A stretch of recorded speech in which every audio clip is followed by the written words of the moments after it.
Hello friends, welcome to Raju sir online classes. आज मैं real number का एक्सरसाइज 1.2 करने वाला हूं। लेकिन सबसे पहले इस एक्सरसाइज में एक थ्योरम है, थ्योरम नंबर 1.2। उस थ्योरम को समझते हैं कि वो थ्योरम क्या है। तो थ्योरम 1.2 है जिसका नाम है फंडामेंटल थ्योरम ऑफ अरिथमेटिक। अब आप सोच रहे होंगे कि ये थ्योरम्स क्यों बता रहे हैं इस एक्सरसाइज, इस चैप्टर के अंदर। क्योंकि हमने पहले भी एक थ्योरम बताया था, थ्योरम 1.1, यूक्लिड डिवीजन लेमा। तो ये थ्योरम इसलिए बता रहे हैं क्योंकि प्रीवियस ईयर में इस तरह के क्वेश्चंस पूछ चुके हैं। स्टेट यूक्लिड डिवीजन एलोगरिथम या state fundamental theorem of arithmetic. इसलिए ये आपको स्टेटमेंट अपने वर्ड्स में लिखने लायक समझना जरूरी है। इसलिए हम इस थ्योरम को समझा रहे हैं, थ्योरम 1.2, जिसका नाम है fundamental theorem of arithmetic. Fundamental theorem of arithmetic. अब ये है क्या? What is fundamental theorem of arithmetic? तो मैंने आपको कंपोजिट नंबर और प्राइम नंबर का कॉन्सेप्ट प्रीवियस वीडियो में दिया था। प्राइम नंबर वो होता है जो सिर्फ अपने आप और वन से डिवाइड होता है। कंपोजिट नंबर वो होते हैं जो प्राइम नहीं होते हैं, यानी वो दो से ज्यादा फैक्टर वाले नंबर होते हैं। तो इस थ्योरम में कहा गया कि एवरी कंपोजिट नंबर, यानी हर कंपोजिट नंबर को, every composite number can be expressed as a product of primes. यानी हम एक प्रोडक्ट के फॉर्म में उसे रिप्रेजेंट कर सकते हैं जो कि प्राइम नंबर होंगे। एग्जाम्पल के तौर पे हमने लिया कि 210 एक नंबर है जो ऑब्वियसली है एक कंपोजिट नंबर है। तो देखिए हमने क्या किया, 210 का प्राइम फैक्टराइजेशन किया, 2 से डिवाइड किया 105 आया, 3 से डिवाइड किया 35 आया, 5 से डिवाइड किया 7 आया, 7 से डिवाइड किया 1 आया। इस तरह 210 को आप क्या लिख सकते हैं? 210 को हम लिख सकते हैं 2 इंटू 3 इंटू 5 इंटू 7। ये हमने सिंपलेस्ट फॉर्म में लिखने की कोशिश की है, समझाने की कोशिश की है। बुक में थोड़ी सी लैंग्वेज और मुश्किल है, तो यहां पे हमने सिंपलेस्ट फॉर्म में लिखा है कि every composite number can be expressed as a product of prime numbers. अब उसमें लिखा है यूनिक होगा, यानी ये प्राइम फैक्टराइजेशन यूनिक होंगे, चाहे मैं करूं, आप करो या कोई भी करे, फैक्टर तो यही आएंगे। ऑर्डर शायद अलग अलग हो सकते हैं, जैसे मैंने पहले 2 से डिवाइड किया, आप 7 से कर सकते हो, कोई 5 से कर सकता है। तो फैक्टर तो यही होंगे 2 3 5 7, ऑर्डर चेंज हो सकता है, फैक्टर यही होंगे। इसलिए कहा जाता है कि एवरी कंपोजिट नंबर का जो प्राइम फैक्टराइजेशन होता है वो यूनिक होता है। अब इसका यूज कहां है? तो इसका यूज है एलसीएम और एचसीएफ निकालने में यूज होता है। और एक इस तरह का क्वेश्चन, फैक्टर ट्री, छोटी क्लास में आपने फैक्टर ट्री पढ़ा होगा, हमने यहाँ एक फैक्टर ट्री बनाया है। इस तरह के क्वेश्चंस भी एग्जाम में आते हैं। जैसे एक नंबर है 260, एक कंपोजिट नंबर है, इसको यदि 2 से डिवाइड करेंगे तो 130 आएगा, फिर 2 से डिवाइड किया जाए 130 को तो 65 आएगा, और फिर 5 से हम डिवाइड कर दे तो 13 आएगा। अब इस तरह के फैक्टर ट्री बना होता है और उसमें कोई मिसिंग कर देते हैं। जैसे मान लो मैंने यहाँ पे 5 को इरेज कर दिया, अब इस 5 की वैल्यू या मिसिंग ब्लॉक की वैल्यू आपसे पूछा जाए तो कैसे निकलेगा? मान लो ये x, तो x into 13 is equal to 65। तो सॉल्व करेंगे तो x की वैल्यू होगा 65 डिवाइडेड बाई 30। इसी तरह मान लो यहां पे ये चीज गिवन है और यहां पे ये मिसिंग है, तो कैसे निकलेगा? तो 2 इंटू 65, यहां पे मान लो x है, तो x इज इक्वल टू हो जाएगा 2 इंटू 65, फिर ये वैल्यू आ जाएगी 130। तो इस तरह इस फैक्टर ट्री से मिसिंग वैल्यू आप इजिली फाइंड आउट कर सकते हैं। एक सेकेंड, अब हम स्टार्ट करते हैं एक्सरसाइज 1.2। 1.2 का फर्स्ट क्वेश्चन है, express each number as a product of its prime factors. यानी आपको प्राइम फैक्टराइजेशन करना है जितने भी गिवन नंबर हैं उनके। मैं सबसे लास्ट वाला लेता हूं। लास्ट वाला इसलिए लेता हूं क्योंकि ये थोड़ा सा मुझे डिफिकल्ट लग रहा है।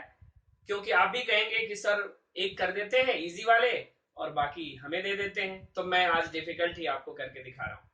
तो हमने लिया है 7429, 7429, ये रफ वर्क है।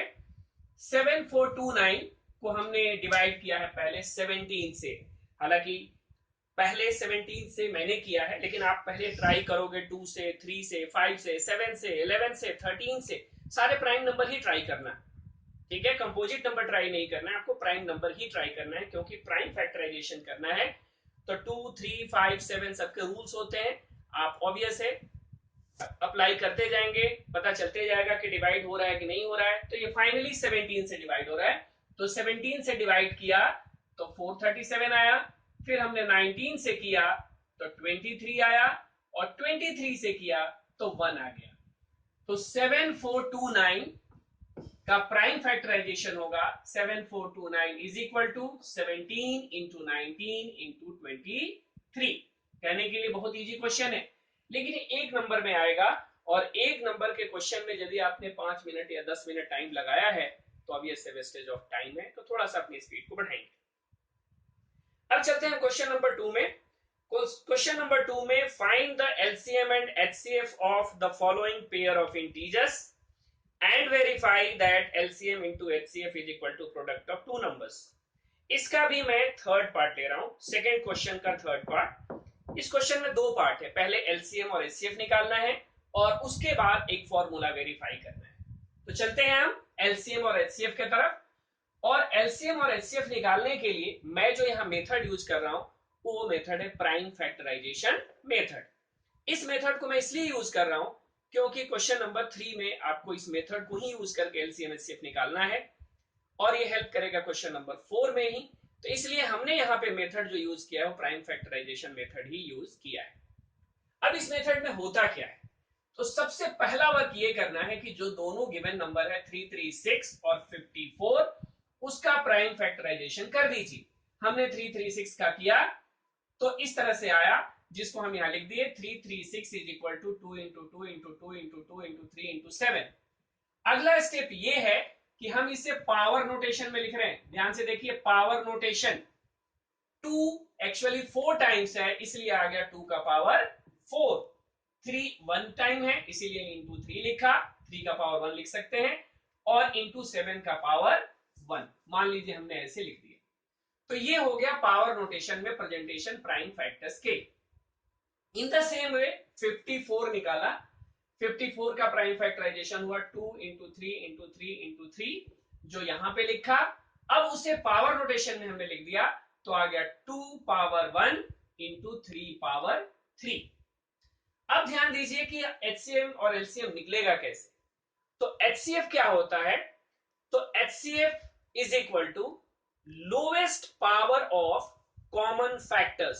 ध्यान से सुनेंगे मेरी एक एक word, lowest power of common factor, यानी आपको कॉमन फैक्टर ढूंढना है। तो यहां पे कॉमन फैक्टर क्या है, तो कॉमन फैक्टर 2 भी है और कॉमन फैक्टर 3 भी है। तो 2 का पावर 1, 2 का पावर 4, तो इन दोनों में लोएस्ट पावर 1 है, इसीलिए आपको पहले 2 लिखना है।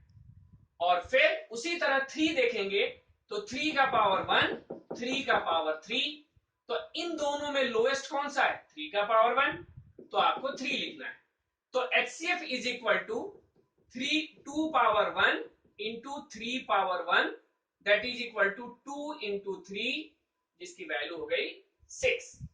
तो एचसीएफ क्या होता है, lowest power of common factor, ये एचसीएफ होता है। अब एलसीएम क्या होता है, एलसीएम होता है highest power of each factor. मैंने ईच फैक्टर कहा है, कॉमन वर्ड नहीं डाला, highest power of each factor. अब सारे फैक्टर ढूंढिए, जैसे यहां पे 2 है, 2 यहां भी है, लेकिन जब हम 2 का पावर 4 लेंगे तो ये 2 इसमें कंसीडर हो गया, यानी हमने 2 एज ए फैक्टर कंसीडर किया और उसमें देखा कि हाईएस्ट पावर क्या है 4, तो इसे हमें हाईएस्ट पावर 4 लिखना है।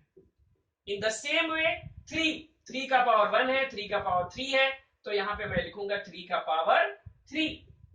अब अगला इसमें एक और टर्म है जो अभी यूज नहीं हुआ, वो है 7। तो 7 का हाईएस्ट पावर 1 है, क्योंकि यहां तो 7 है ही नहीं, तो इंटू 7 भी लिखेंगे। इस तरह एलसीएम में सारे फैक्टर लिखने होते हैं, यानी जो कॉमन हो उसका हाईएस्ट पावर लीजिए और जो कॉमन नहीं है उसे भी लिखेंगे, और इस तरह से इसको फिर सॉल्व कर देंगे। 2 का पावर 4 16 होता है, 3 का पावर 3 27 होता है, 7 का पावर 1 7 होता है, मल्टीप्लाई करके 3024, ये क्या आ गया, एलसीएम। तो हमने एलसीएम और एचसीएफ प्राइम फैक्टराइजेशन मेथड से आपको समझा दिया। अब क्वेश्चन में एक पार्ट और है, हमें वेरीफाई करना है कि यदि हम एलसीएम और एचसीएफ को मल्टीप्लाई कर दें तो वो दोनों प्रोडक्ट के, दोनों नंबर के प्रोडक्ट के इक्वल हो सकता है। तो हमने अलग अलग करके देखा। पहले हमने एलसीएम और एचसीएफ का मल्टीप्लीकेशन किया, 3024 हमारा एलसीएम था, एचसीएफ हमारा 6 था, मल्टीप्लाई किया तो 18144 आया। एंड प्रोडक्ट ऑफ नंबर, अब नंबर हमारा कौन कौन सा है, ये दो नंबर था, तो इन दोनों नंबर का मल्टीप्लीकेशन किया, 336 और 54, इसका भी मल्टीप्लीकेशन 18144 ही आया। इसलिए हम कह सकते हैं कि LCM into HCF is equal to product of number, hence verified. अब चलते हैं क्वेश्चन नंबर 3 पे, लेकिन 3 मैं करवाऊंगा नहीं, क्योंकि मैंने अभी जस्ट क्वेश्चन नंबर 2 में डिस्कस किया था कि एलसीएम और एचसीएफ कैसे निकालते हैं प्राइम फैक्टराइजेशन मेथड से, इसलिए ये आप खुद करेंगे, क्योंकि ये बिल्कुल इजी है। जैसे हमने सेकंड बताया वैसे ही आप थर्ड करेंगे, बस डिफरेंस ये है कि यहाँ पे वेरिफिकेशन नहीं करना है, और यहाँ पे 3 नंबर्स गिवन है, लेकिन मेथड वही फॉलो होगा। अब आता है क्वेश्चन नंबर 4 में लिखा हुआ है कि HCF और ब्रैकेट में 2 नंबर दिया है इज इक्वल टू 9। इसको ऐसे पढ़ते हैं, HCF of 306 and 657 is equal to 9. HCF of 306 and 657 is 9. Find LCM of these two numbers. यानी ये दो नंबर हैं जिनका HCF 9 है और LCM हमें निकालना है, ये हमें निकालना है। तो जस्ट हमने क्वेश्चन नंबर 2 में एक वेरिफिकेशन किया था। ये फॉर्मूला छोटी क्लास में जब एलसीएम एचसीएफ पढ़ाया जाता है बच्चों को, वहां दिखाया जाता है कि LCM into HCF is equal to product of number, ये फॉर्मूला होता है। तो ये हमने फॉर्मूला के तौर पे लिखा, we know LCM into HCF is equal to product of number. अगले स्टेप में हमने एलसीएम की जगह एलसीएम लिखा है क्योंकि मिसिंग है, नहीं पता। एचसीएफ की वैल्यू 9 है, एचसीएफ इज 9, तो एचसीएफ 9 हुआ। And product of number, number आपके ये दोनों हुए, इसलिए हमने यहां लिख दिया। अगले स्टेप में इस 9 को साइड चेंज कर दिया तो डिवाइड में आ गया, तो LCM is equal to 306 into 657 upon 9, 9 से कैंसिल कर दिया 34 टाइम्स में, और 34 और 657 का मल्टीप्लीकेशन किया, 2233 आया। तो इस तरह से इस दोनों नंबर का एलसीएम होगा 22338। अब चलते हैं क्वेश्चन नंबर 5 पे। क्वेश्चन नंबर 5 में क्या है कि check whether 6 power n can end with digit 0 for any natural number n। पहले क्वेश्चन को समझने का कोशिश कीजिए। कह रहा है कि 6 पावर n, जहां पे n कोई नेचुरल नंबर है, जैसे n की वैल्यू 1 रखे, 6 पावर 1, तो उसकी वैल्यू होगी सॉल्व करने पे 6। 6 की पावर 2, तो उसकी वैल्यू होगी 6 इंटू 6 यानी 36। इसी तरह 6 की वैल्यू, n की वैल्यू 3 होगा तो 6 इंटू 6 इंटू 6। तो हमें प्रूफ ये करना है कि क्या n की कोई ऐसी वैल्यू है, और इसे सिंप्लीफाई किया जाए तो जो नंबर बने उसके यूनिट प्लेस पे 0 आए। यूनिट प्लेस पे 0, कैन एंड विथ डिजिट 0 का मतलब यूनिट प्लेस पे 0 आए। क्या ऐसा कोई नंबर है, इसे हमें प्रूव करना है। तो इसे प्रूव करने के लिए हमने स्टार्ट यहां से किया कि if 6 power n end with digit 0 then it would be divisible by 5। ये बहुत सिंपल कॉन्सेप्ट आप जानते होंगे कि कोई भी नंबर के यूनिट प्लेस पे 0 हो तो वो नंबर 5 से डिविजिबल होता है। 5 के डिविजिबिलिटी रूल्स में हम ये पढ़ते हैं कि यदि 0 होगा तो 5 से डिविजिबल जरूर होगा। तो वही हमने कॉन्सेप्ट लिखा है कि if 6 power n end with digit 0 then it would be divisible by 5, यानी वो 5 से डिविजिबल होगा। अब हमें जो गिवन है वो गिवन है 6 पावर n। 6 पावर n का हमने प्राइम फैक्टराइजेशन किया तो आया 2 इंटू 3 पावर n। अब ये जो n पावर है वो अलग अलग है, दोनों पे लगेगा, तो 2 का पावर n 3 का पावर n। इससे ये पता चला कि 6 गिवन नंबर का यदि फैक्टराइजेशन किया जाए तो उसमें सिर्फ 2 आएगा और 3 आएगा, वही मैंने लिखा है। So in the factorization only 2 and 3 are factors, यानी सिर्फ 2 और 3 दो ही नंबर आ रहे हैं। आगे मैंने लिखा है कि since 5 is not present in the factorization, 5 इसके अंदर आया ही नहीं, so we can conclude that 6 power n can not end with digit 0, यानी 5 इसमें नहीं आया, 5 होता तब कैन एंड विथ डिजिट 0 होता, 5 नहीं है इसलिए हमने लिखा 6 power n can not end with digit 0। अब चलते हैं क्वेश्चन नंबर 6 की तरफ। 6 में हमें प्रूव करना है कि ये कंपोजिट नंबर है, गिवन नंबर कंपोजिट। जैसे यहां पे दिया हुआ है 7 इंटू 11 इंटू 13 प्लस 13 एक कंपोजिट नंबर है, इसे प्रूव करना है। ध्यान से देखिए 7 इंटू 11 इंटू 13 ये एक टर्म कहलाएगा और ये दूसरा टर्म कहलाएगा। अब इन दोनों अलग अलग टर्म में कॉमन क्या है? 13। उस 13 को हमने कॉमन ले लिया तो यहां आया 7 इंटू 11, ये रिमेनिंग टर्म हमने लिखा है, प्लस 1। इसका मतलब ये हुआ कि ये जो गिवन नंबर है ये नंबर 13 से तो डिवाइड होगा ही होगा, और ये 13 जो है 1 एंड इटसेल्फ से अदर है, यानी अलग है। यानी हर नंबर के दो फैक्टर तो होते ही होते हैं, 1 एंड इटसेल्फ, और ये जो 13 हमने निकाला ये एक्स्ट्रा है। इसीलिए मैंने लिखा since given number is divisible by 13 which is other than 1 and itself, therefore it is composite number. Similarly, second part is this 7 into 6 into 5 into 4 into 3 into 2 into 1 plus 5। तो यहां से लेके यहां तक एक टर्म कहा जाएगा और ये दूसरा टर्म है, तो दोनों में कॉमन क्या आया? 5। तो इस 5 को हमने ब्रैकेट के बाहर लिखा। अब अंदर क्या लिखूंगा? 7 into 6 into 4 into 3 into 2 into 1 और प्लस 1, क्योंकि यहां से 5 कॉमन ले चुके हैं तो 1 बचेगा। अब आपको इसको सिंप्लीफाई करने की जरूरत नहीं है, सिर्फ ये 5 जो ब्रैकेट के बाहर आया इससे ये पता चला कि ये 5 से डिविजिबल है। तो फिर से लिख देना वही चीज, since it is divisible by 5 which is other than 1 and itself, therefore it is composite number.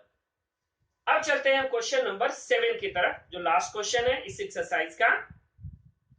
उसमें दिया हुआ है कि एक सर्कुलर पाथ है जिसमें कि सोनिया और रवि दो बच्चे इस सर्कुलर पाथ पर मूव कर रहे हैं, सेम टाइम स्टार्ट कर रहे हैं मूव करना। एक पूरे राउंड के लिए 18 मिनट्स का टाइम ले रहा है, सोनिया ने 18 मिनट्स का टाइम लिया और रवि उसी पाथ को पूरे कंप्लीट करने में 12 मिनट्स ले रहे हैं। सेम टाइम उन्होंने सेम प्लेस से स्टार्ट किया है, तो क्वेश्चन में ये बताना है कि वो सेम पॉइंट पे कितने देर बाद वो मिलेंगे। यानी एक जो है 18 मिनट्स, मान लो ये सर्कुलर पाथ है, यहां पे से स्टार्ट किए, तो जो सोनिया है वो 18 मिनट्स के राउंड में टाइम लेती है, यानी एक राउंड कंप्लीट करने में 18 मिनट्स, दूसरे में 36, तीसरे में 54, इस तरह से उसके टाइमिंग आएंगे। और उसी तरह रवि की बात करें तो रवि का जो टाइमिंग हो जाएगा वो 12 मिनट्स में ले रहा है, तो 12, 24, 36 एंड सो ऑन, ऐसे निकलेंगे। यानी हम मल्टीपल्स निकाल रहे हैं और मल्टीपल्स में जो सबसे लोएस्ट मल्टीपल दिखेगा वो हमारा आंसर होने वाला है। यानी इस वर्ड प्रॉब्लम क्वेश्चन में हमें क्या करना है? एलसीएम निकालना है। हालांकि मैंने वर्ड प्रॉब्लम क्वेश्चन के लिए मैंने कहा था कि आप कभी वर्ड ध्यान देंगे कि जहां मिनिमम लिखा हो, लेस लिखा हो, तो वहां पे एलसीएम निकालते हैं, जहां मैक्सिमम लिखा हो वहां पे एचसीएफ निकालते हैं, लेकिन कई जगह आपको कुछ कॉन्सेप्ट इस तरह का नहीं मिलेगा। तो थोड़ा सा दिमाग लगाएंगे कि यहाँ पे सेम प्लेस पे मीटिंग के टाइम पूछ रहा है कि कितने टाइम के बाद वो मिलेंगे। तो यहाँ पे हम यदि इसे रफ वर्क ऐसे करें तो 18, 36, 54 मिनट पे वो सेम इस पॉइंट पे पहुंचेंगे, और उसी तरह रवि जो है वो 12 मिनट 24 मिनट 36 मिनट के बाद इस पॉइंट पे पहुंचेगा। तो इन दोनों में जो कॉमन होता है वो आपके लिए मीटिंग पॉइंट का टाइमिंग पता चल जाएगा। तो इसीलिए मैंने लिखा है कि they will meet again at the starting point will be equal to LCM of 18 and 12, यानी आपको 18 और 12 का क्या करना है, एलसीएम निकालना है। तो हमने 18 का एलसीएम निकाला, एलसीएम का फैक्टराइजेशन किया 18 का, तो 2 इंटू 3 इंटू 3, इसको हमने पावर नोटेशन में लिखा, तो 2 इंटू 3 पावर 2। 12 का किया तो 2 इंटू 2 इंटू 3 पावर नोटेशन में लिखा, तो 2 पावर 2 इंटू 3। तो एलसीएम क्या होगा, मैंने क्या बोला था, highest power of each factor. तो 2 जो है दोनों जगह है, तो 2 का हाईएस्ट पावर क्या है 2, इसलिए हमने हाईएस्ट पावर 2 लिखा। उसी तरह 3 भी दोनों जगह है, तो 3 का हाईएस्ट पावर है 2, तो मैंने 2 लिखा। तो ये हो गया 2 पावर 2 4, 3 पावर 2 हो गया 9, और इस तरह से मल्टीप्लाई करके आ गया 36। Therefore they will meet after 36 minute first time, यानी 36 मिनट बाद मिलेंगे, और उसके बाद भी मिलेंगे। यदि कंटिन्यू करते रहे तो आगे भी मिल जाएंगे, लेकिन आपसे पूछा गया था कि पहली बार वो कब मिलेंगे। इस तरह से ये एक्सरसाइज हमने आज कंप्लीट किया है। उम्मीद करता हूं कि आपको मेरी वीडियो अच्छी लगी होगी, और यदि फर्स्ट टाइम व्यूअर हैं तो प्लीज सब्सक्राइब कीजिए, बेल आइकॉन जरूर दबाएं, ताकि जब भी डाउनलोड की जाए तो आपको, जब अपलोड करूं तो आपको तुरंत आपको इसका नोटिफिकेशन मिल जाए, और आप तुरंत अपना एक्सरसाइज कंप्लीट कर पाए।